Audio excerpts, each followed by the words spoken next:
এই মস্তিষ্কর দাম গবেষকরা জানাচ্ছে, যদি বিজ্ঞানীরা জানাচ্ছে, যদি বানানো যেত তাহলে 5,000 কোটি টাকা লাগতো এই মস্তিষ্ক বানাতে, তবে এত সুন্দর হতো না। এই মস্তিষ্ক চালাতে যে বিদ্যুৎ লাগে এটাকে 2,000 কোটি কিলোওয়াট বিদ্যুৎ লাগে। একটা মস্তিষ্ক পুরো বাংলাদেশ চলে যাবে, আর কিছু বিদ্যুৎ বাইরের দেশে বিক্রি করে এই দেশ টাকা রোজগার করতে পারে। এই আপনি চিন্তা করেন যে শিরোপোষের এগুলো, একটা তারের হেডফোনকে পকেটে দেবেন আর বের করবেন, দেখবেন ছাড়াতে হচ্ছে, তাই না? জড়িয়ে জট যায় না? লেগে যাচ্ছে। এই পুরো শরীরের মধ্যে এরকম জড়ানো পেছনে যত শিরা আছে না, এই শিরাগুলোকে বলা হয় খুলে খুলে রাখা হলে 11 একর জমি লাগতো, 11 একর জমি লাগতো। কেন ইমাজিন আমাদের মধ্যে কি রয়েছে, পুরো শরীরে 650টা মাংসপেশি রয়েছে, যা ইনস্ট্রাকশন দেবেন ও তাই করবে। আজকে একবার ভেবে না কাল একটা বাইক কিনবেন, হন্ডা কিনবেন, আপনি বাইরে বেরোবেন দেখবেন সব বাইকের দিকে নজর যাবে, এই বাইকটা ভালো, এটা সুন্দর, মাইলেজ ভালো, কোনটা ভালো, কি দেখবো। যতক্ষণ না কিনবেন মস্তিষ্ক আপনাকে ছাড়বে না, ও চিন্তা করতে থাকবে। ঠিক সেরকম একটা কমেন্ট যখন দিয়ে দেবেন, এই মস্তিষ্ক আপনাকে ওই কাজে এগিয়ে নিয়ে যাবে।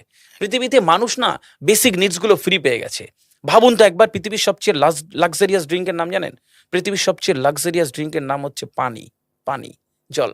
জল। যদি 5,000 টাকা লিটার কিনতে হতো তাহলে মানব জাতি কয়দিন বাঁচতো? ফাইন। তো পৃথিবীর পানিকে ফ্রি করে দেওয়া হয়েছে। অক্সিজেন, একটি গবেষণা জানায় সারাদিনে একটা মানুষ যত অক্সিজেন নেয় এটি টাকা দিয়ে কিনতে হতো তাহলে 3.5 লক্ষ টাকা লাগতো। একদিনের। শুধু রাত হয় বলে আপনাকে কত টাকা ইলেকট্রিসিটি বিল দিতে হয়, তাই না? ফ্রি পেয়েছি। আমরা সারাদিনে যতবার অক্সিজেন নিই, শ্বাসটা নিই, 17,600 নবার থেকে 23,608 বার।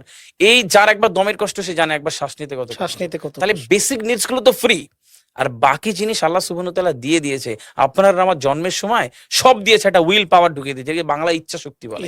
এই ইচ্ছা শক্তির বলে আপনি এখান থেকে বেরিয়ে কালো বলে চুরি ধরতে পারেন, আবার অভুক্ত মানুষকে একবেলা খাওয়াতে পারেন। এই দুটোর জন্য আপনার বিচার হবে আর আপনার জীবন একদিকে যাবে। বুঝতে পারে, ফিল করতে হয় কেন দেওয়া হয়েছে।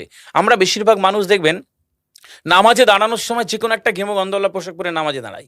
বিয়ে বাড়ি যাচ্ছি হেভি ফিটফাট করে, কখনো এটা ভেবে নামাজে দাঁড়ায়নি যে আল্লাহ সুবহানাহু ওয়া তাআলার সামনে দাঁড়াচ্ছি, যিনি আমাকে সৃষ্টি করেছেন, আমার রবের সামনে দাঁড়াচ্ছি। এই ফিলটা হয় না। আমি সিজদায় গিয়ে বলি সুবহানা রাব্বিয়াল আলা, ও ঢাকায় নামাজ পড়ছি আর ঢাকুরিয়াতে রয়েছে আমার মন, কেন মানে বুঝি না। আমার তাকবীরে তাহারিমা করি আল্লাহু আকবার, আল্লাহ সর্বশ্রেষ্ঠ, ফিল করি না। যখনই না ফিল করবেন তখন অনুভূতি আসবে না। সূরা জুমার আয়াত নাম্বার 9, খুব সম্ভবত আল্লাহ সুবহানাহু ওয়া তাআলা কোরআনে বলছে যে জানে আর সে জানে না, দুটো ব্যক্তি এক হতে পারে না।